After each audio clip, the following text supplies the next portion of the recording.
Free fire কত বদলে গেছে তাই না?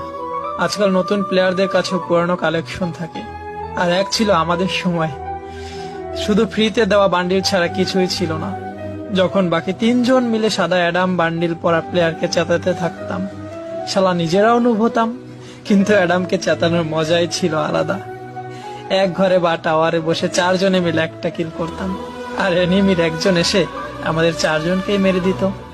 কিন্তু জানেন মজার বিষয় কি ছিল? কেউ জানতোই না ডায়মন্ড 1, 2 বা হিরোইক কি জিনিস ছিল। সবাই শুধু গেম এনজয় করত। তখন রিভাইভ না দিলে কেউ বকা দিত না বা গালি দিত না। ওই সময় যে নক হয়ে যেত সে চিৎকার করে করে বলতো, ভাই তুই পিছনে পালা, সামনে এনিমি, তোকে মেরে দিবে।